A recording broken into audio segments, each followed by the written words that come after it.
The Silmarillion. The Silmarillion is a collection of mythopoeic works by English writer J.R.R. Tolkien, edited and published posthumously by his son, Christopher Tolkien, in 1977, with assistance from Guy Gavriel Kay. The Silmarillion, along with J.R.R. Tolkien's other works, forms an extensive, though incomplete, narrative that describes the universe of Ea, in which are found the lands of Valinor, Beleriand, Númenor, and Middle-earth, within which The Hobbit and The Lord of the Rings take place. After the success of The Hobbit, Tolkien's publisher requested a sequel. Tolkien sent them an early draft of The Silmarillion, but, due to a misunderstanding, the publisher rejected the draft without fully reading it. The result was that Tolkien began work on a long-expected party, the first chapter of what he described at the time as a new story about hobbits, which became The Lord of the Rings. The Silmarillion comprises 5 parts. The first part, Ainulindalë, tells of the creation of Ea, the world that is. Quenta, the second part, gives a description of the Valar and Maya, the supernatural powers in Ea. The next section, Quenta Silmarillion, which forms the bulk of the collection, chronicles the history of the events before and during the First Age, including the wars over the Silmarils that gave the book its title. The fourth part, Akhalabeth, relates the history of the downfall of Númenor and its people, which takes place in the Second Age. The final part, of the Rings of Power and the Third Age, is a brief account of the circumstances which led to and were presented in The Lord of the Rings. The 5 parts were initially separate works, but it was the elder Tolkien's express wish that they be published together, because J.R.R. Tolkien died before he finished revising the various legends. Christopher gathered material from his father's older writings to fill out the book. In a few cases, this meant that he had to devise completely new material in order to resolve gaps and inconsistencies in the narrative. Overview. The Silmarillion, like Tolkien's other Middle-earth writings, was meant to have taken place at some time in Earth's past. In keeping with this idea, the Silmarillion is meant to have been translated from Bilbo's 3-volume translations from the Elvish, which he wrote while at Rivendell. Chapters in the book include the music of the Ainur, Quenta Silmarillion, of Beren and Luthien, Turin Tuumba, of Tuor, and the Fall of Gondolin, of the Voyage of Eärendil and the War of Wrath. The inside title page contains an inscription written in Tengwar. In the common script, it reads, "The tales of the First Age when Morgoth dwelt in Middle-earth, and the elves made war upon him for the recovery of the Silmarils," to which are appended the downfall of Númenor and the history of the Rings of Power, and the Third Age in which these tales come to their end. Ainulindalë and Quenta. The first section of the Silmarillion, Ainulindalë, Ainur, takes the form of a primary creation narrative. Eru, also called Ilúvatar, first created the Ainur, a group of eternal spirits of demiurges, called the offspring of his thought. Ilúvatar brought the Ainur together and showed them a theme, from which he bade them make a great music. Melkor, whom Ilúvatar had given the greatest power and knowledge of all the Ainur, broke from the harmony of the music to develop his own song. Some Ainur joined him, while others continued to follow Ilúvatar, causing discord in the music. This happened thrice, with Eru Ilúvatar successfully overpowering his rebellious subordinate with a new theme each time.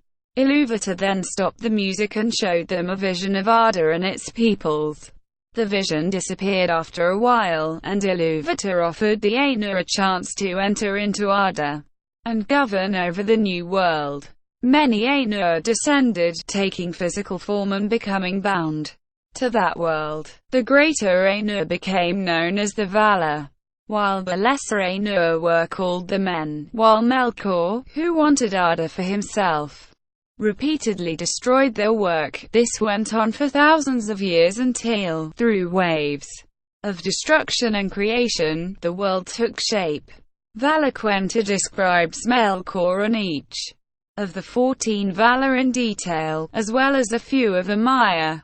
It also reveals how Melkor seduced many Maiar, including those who would eventually become Sauron and the Balrogs, into his service. Quenta Silmarillion.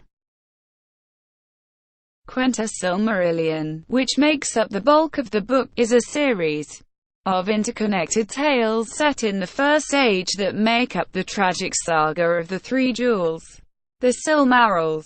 The Valar had attempted to fashion the world for elves and men, but Melkor continually destroyed their handiwork. After he destroyed the two lamps that illuminated the world, the Valar moved to Aman, a continent to the west of Middle-earth, where they established their home called Valinor. Yavanna created two trees that illuminated Valinor and left Middle-earth to darkness and Melkor. Soon after, stars created by Vardar began to shine and the elves awoke. The elves originally formed three groups: the Vanyar, the Noldor, and the Teleri. Though some elves were captured and enslaved by Melkor, eventually to be bred into orcs. Knowing the danger the elves were in, the Valar decided to fight Melkor to keep the elves safe. After defeating and capturing Melkor, they invited the elves to live in Aman. Many elves traveled to Aman, while others refused and still others stopped along the way, including the elves who later became the Sindar, ruled by the elf king Thingol and Melian, a Maiar of the three tribes that set out. All of the Vanyar and Noldor, and many of the Teleri reached Aman. In Aman, Fëanor, son of Finwë, king of the Noldor, created the Silmarils, jewels that glowed with the light of the two trees. Melkor, who had been held in captivity by the Valar, was eventually released after feigning repentance. Upon release, Melkor deceived Fëanor into believing that his eldest half-brother Fingolfin was attempting a coup against Finwë. This rift led to the banishment of Fëanor from the Noldor city Tirion, and Fëanor thereafter created the fortress Formenos to the north of Tirion. Finwë moved to Formenos to live with Fëanor, his favorite of three sons, and there they safely kept the Silmarils. After many years, Fëanor traveled to Tirion to make amends with Fingolfin, while Finwë stayed at Formenos. While making amends, Melkor destroyed the two trees with the help of Ungoliant, a dark spider Melkor found in Avartha, on the southeast side of Aman. Together, Melkor and Ungoliant then escaped to Formenos, killed Finwë, stole the Silmarils, and fled to Middle-earth. Melkor kept the Silmarils and banished Ungoliant, later attacking the elvish kingdom of Doriath. He was defeated in the first of 5 battles of Beleriand, however, and barricaded himself in his northern fortress of Angband. Fëanor and his sons swore an oath of vengeance against Melkor, and against anyone who withheld the Silmarils from them, even the Valar. Fëanor persuaded most of the Noldor to pursue Melkor, whom Fëanor renamed as Morgoth, into Middle-earth. Fëanor's sons seized ships from the Teleri, attacking and killing many of them, and left the other Noldor to make the voyage by foot. Upon arriving in Middle-earth, the Noldor under Fëanor attacked Melkor and defeated his host, though Fëanor was slain by Balrogs. After a period of peace, Melkor attacked the Noldor, but was again defeated and besieged. Nearly 400 years later, he broke the siege and drove the Noldor back. After the destruction of the trees and the theft of the Silmarils, the Valar had created the moon and the sun. At the same time, men awoke, some of whom later arrived in Beleriand, and allied themselves with the elves. Beren, a man who had survived the latest battle, wandered to Doriath, where he fell in love with the elf Lúthien, the king's daughter. The king sought to prevent their marriage by imposing what he believed an impossible task, retrieving one of the Silmarils from Melkor. But together, Beren and Lúthien embarked on this quest. Sauron, a powerful servant of Melkor, imprisoned Beren along the way, but with Lúthien's help he escaped, crept into Melkor's fortress, and stole a Silmaril from Melkor's crown. Having achieved the task, the first union of man and elf was formed, though Beren was soon mortally wounded, and Lúthien also died of grief. However, she convinced the Valamandos to revive Beren and herself, though she had to renounce her immortality. The Noldor, seeing that a mortal and an elf woman could infiltrate Angband, perceived that Melkor was not invincible.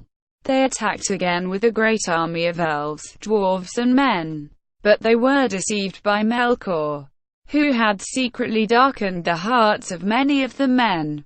Thus it was that the elvish hosts were utterly defeated, due in part to the treachery of some men. However, many men remained loyal to the elves and were honored thereafter. None received more honor than the brothers Hurin and Huor.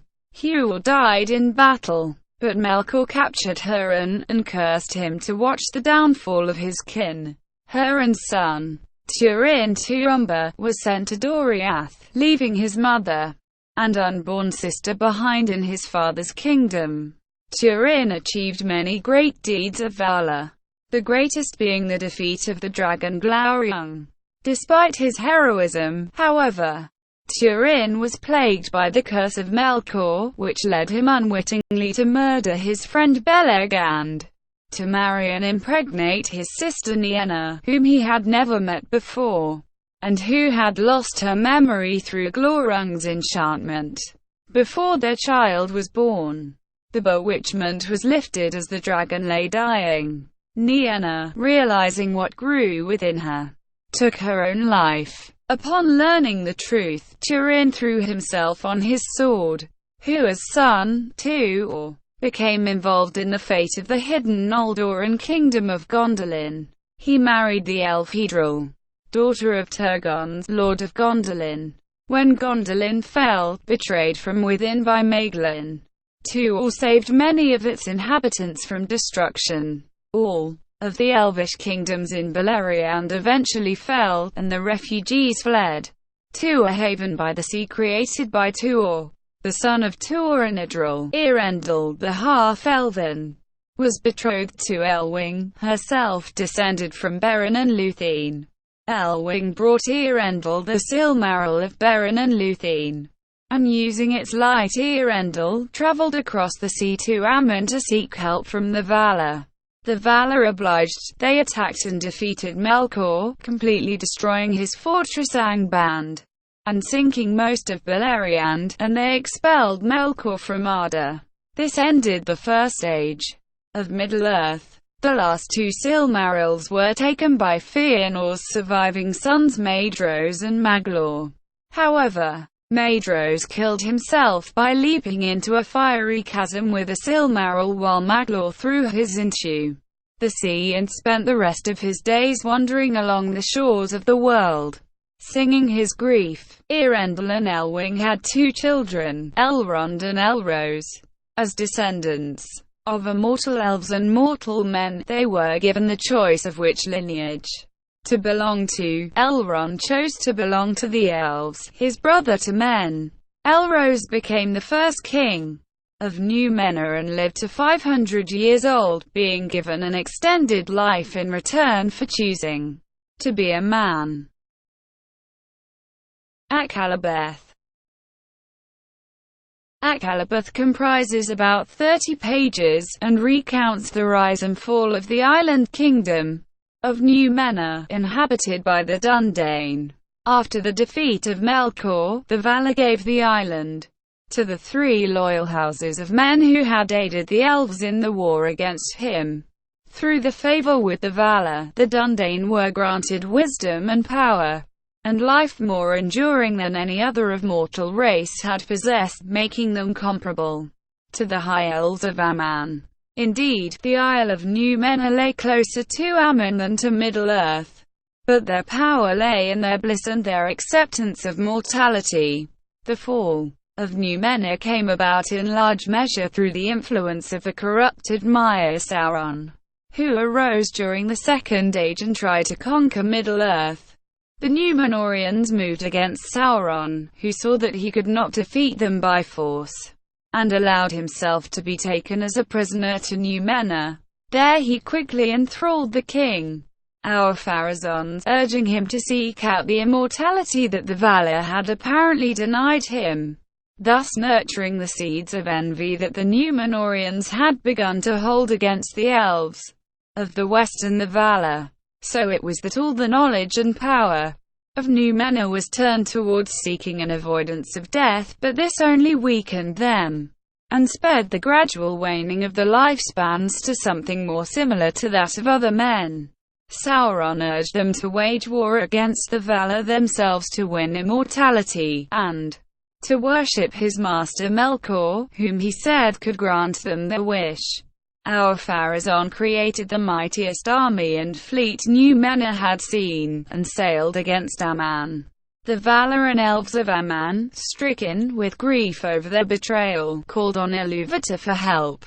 When Ar-Pharazôn landed, Ilúvatar destroyed his fleet, and drowned Númenor itself as punishment for the rebellion against the rightful rule of the Valar. Ilúvatar created a great wave, such as had never before been seen, which utterly destroyed and submerged the Isle of Númenor, killing all but those Dúnedain who had already sailed east, and changing the shape of all the lands of Middle-earth. Sauron's physical manifestation was also destroyed in the ruin of Númenor, but as a Mayor his spirit returned to Middle-earth, no longer able to take upon himself the fair form he once had. Some Númenorians who had remained loyal to the Valar were spared and were washed up on the shores of Middle-earth. Among these survivors were Elendil the leader, a descendant of Elros, and his two sons Isildur and Anarion, who had also saved a seedling from Númenor's White Tree, the ancestor of that of Gondor. They founded the Númenorian kingdoms in exile, Arnor in the north, and Gondor in the south. Elendil reigned as High King of both kingdoms, but committed the rule of Gondor jointly to Isildur and Anarion. The power of the kingdoms in exile was greatly diminished from that of Númenor, yet very great it seemed to the wild men of Middle-earth. At the end, it is mentioned that the sunken Númenor came to be called Atalanti, a name not used when it existed. This led many readers to the conclusion that Númenor is Atlantis. This direct link was, however, denied by Tolkien himself, who asserted that it's a natural word following the constructs of Quenya of the Rings of Power and the Third Age. The concluding section of the book, comprising about 20 pages, describes the events that take place in Middle-earth during the Second and Third Ages. In the Second Age, Sauron emerged as the main power in Middle-earth, and the Rings of Power were forged by elves, led by Celebrimbor.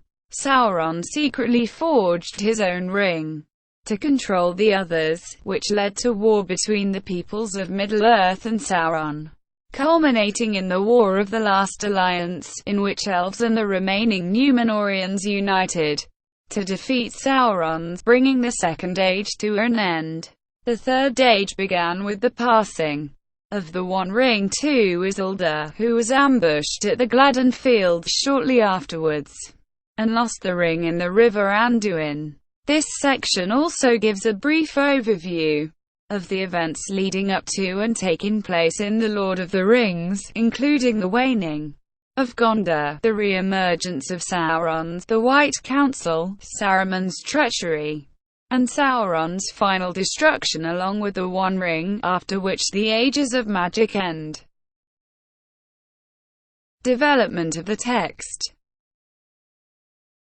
Tolkien first began working on the stories that would become the Silmarillion in 1914, intending them to become an English mythology that would explain the origins of English history and culture. Much of this early work was written while Tolkien, then a British officer returned from France during World War I, was in hospital and on sick leave.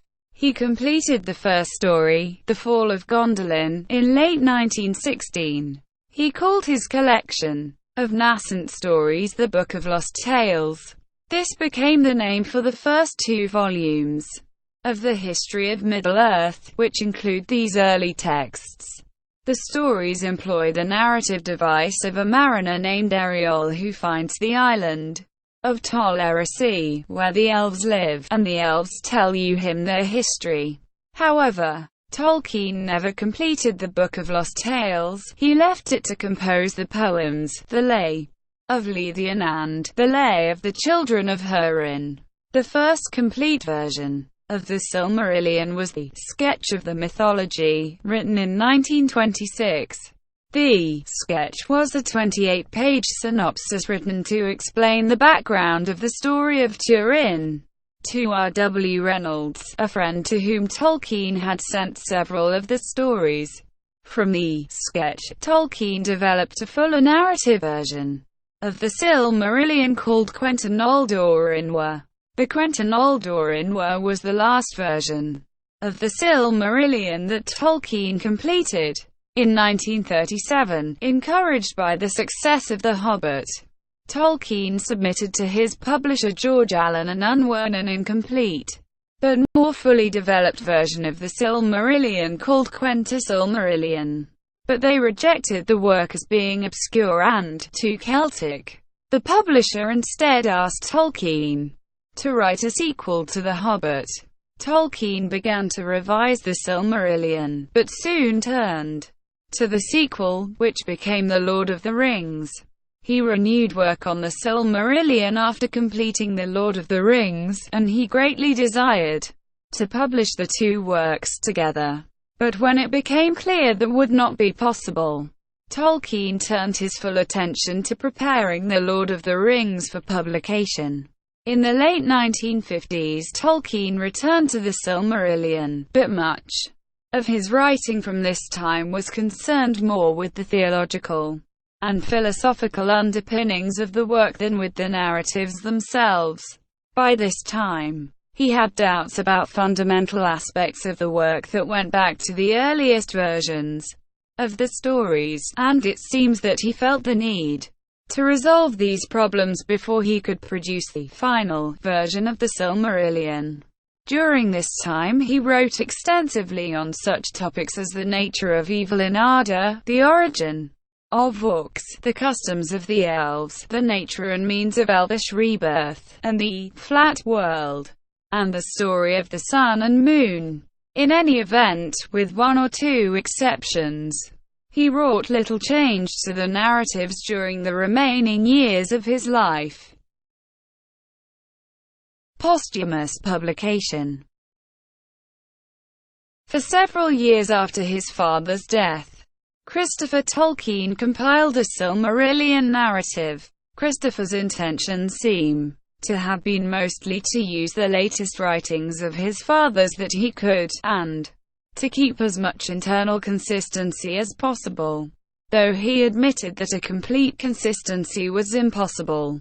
As explained in the history of Middle-earth, Christopher drew upon numerous sources for his narrative, relying on post-Lord of the Rings works where possible, but ultimately reaching back as far as the 1917 Book of Lost Tales to fill in portions of the narrative which his father had planned to write, but never addressed. In one later chapter of Quenta Silmarillion, of the ruin of Doriath, which had not been touched since the early 1930s, he had to construct a narrative practically from scratch.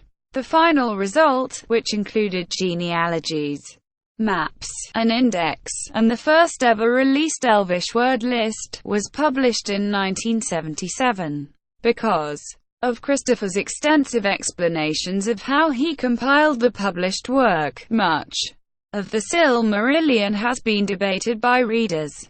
Christopher's task is generally accepted as very difficult given the state of his father's texts. At the time of his death, some critical texts were no longer in the Tolkien family's possession, and Christopher's task compelled him to rush through much of the material. Christopher reveals in later volumes of the history of Middle-earth many divergent ideas which do not agree with the published version. Christopher Tolkien has suggested that, had he taken more time and had access to all the texts, he might have produced a substantially different work. But he was compelled by considerable pressure and demand from his father's readers and publishers to produce something publishable as quickly as possible. In October 1996, Christopher Tolkien commissioned illustrator Ted Nasmith to create full-page full-color artwork for the first illustrated edition of the Silmarillion. It was published in 1998, and followed in 2004 by a second edition featuring corrections and additional artwork by Nasmith. During the 1980s and 1990s, Christopher Tolkien published most of his father's Middle-earth writings as the 12-volume The History of Middle-earth series. In addition to the source material and earlier drafts of several portions of The Lord of the Rings, these books greatly expand on the original material published in the Silmarillion, and in many cases diverge from it. There is much that Tolkien intended to revise, but only sketched out in notes, and some new texts surfaced after the publication of the Silmarillion. These books also make it clear just how unfinished the later parts of the Silmarillion really were. Some parts were never rewritten after the early versions in Lost Tales. Influences. The Silmarillion is a complex work exhibiting the influence of many sources. A major influence was the Finnish epic Kalevala, especially the Tale of Kullervo. Influence from Greek mythology is also apparent. The island of Númenor, for example, recalls Atlantis. This, however, Tolkien later described in a letter to Christopher Bretherton as merely a curious chance. Greek mythology also colors the Valar, who borrow many attributes from the Olympian gods. The Valar, like the Olympians, live in the world, but on a high mountain, separated from mortals. But the correspondences are only approximate. The Valar also contain elements of Norse mythology.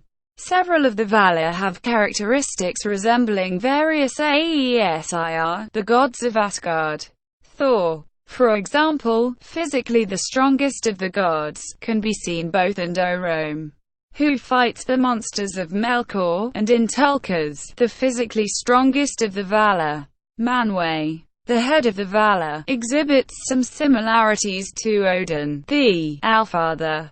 Tolkien also said that he saw the Mayor Olorian as an Odinic wanderer. Influence of the Bible and traditional Christian narrative are seen in the Silmarillion in the conflict between Melkor and Iluvatar, a parallel of the polarity of Lucifer and God. Further, the Silmarillion tells of the creation and fall of the elves, as Genesis tells of the creation and fall of man.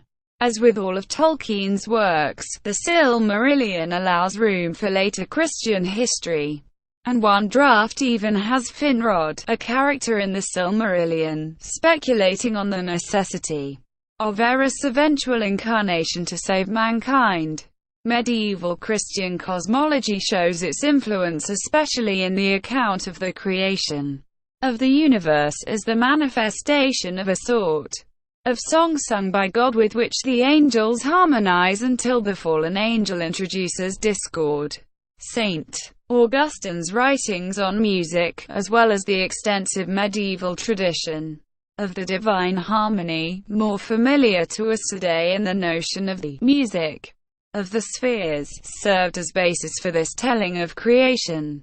Celtic mythology show its influence in the exile of the Noldoran elves, for example, that borrow elements from the story of Irish legends of the Tuatha De Danann.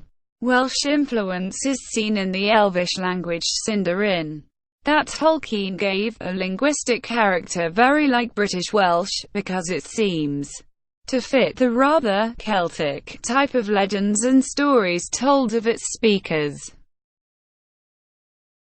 Critical response. At the time of release, reviews of The Silmarillion were generally mixed to negative. The Silmarillion was criticized for being too serious, lacking the light-hearted moments that were found in The Lord of the Rings, and especially The Hobbit. Time lamented that there was no single, unifying quest and, above all, no band of brothers for the reader to identify with. Other criticisms included difficult-to-read archaic language and many difficult and hard-to-remember names. Robert M. Adams of the New York Review of Books called The Silmarillion an empty and pompous bore, not a literary event of any magnitude, and even claimed that the main reason for its enormous sales was the Tolkien cult created by the popularity of The Hobbit and The Lord of the Rings, predicting that more people would buy The Silmarillion than would ever read it.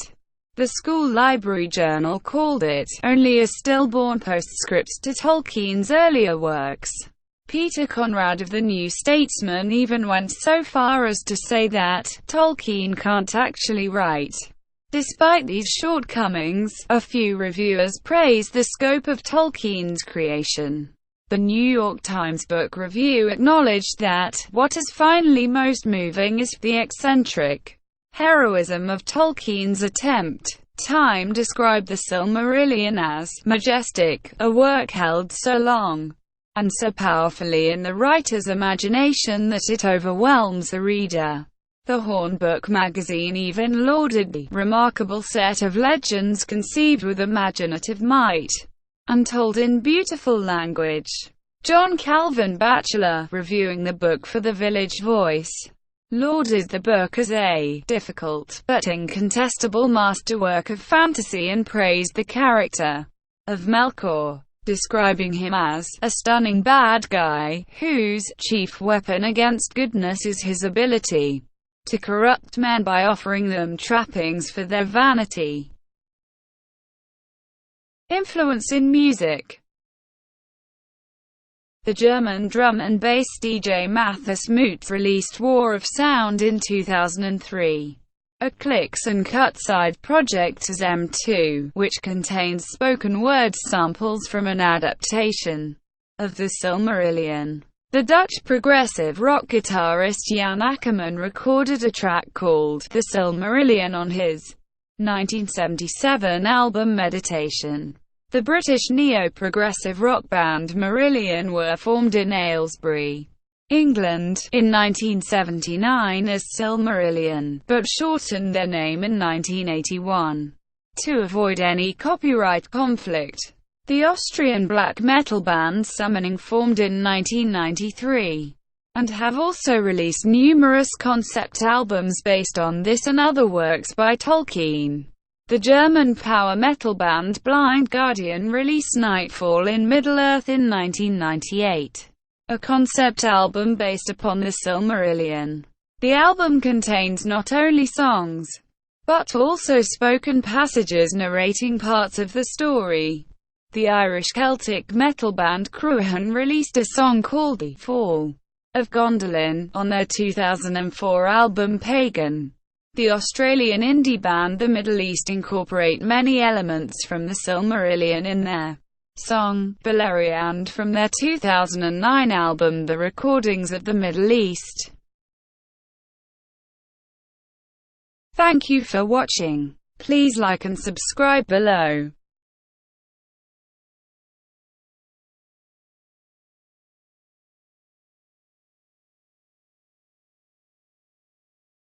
Please like and subscribe below.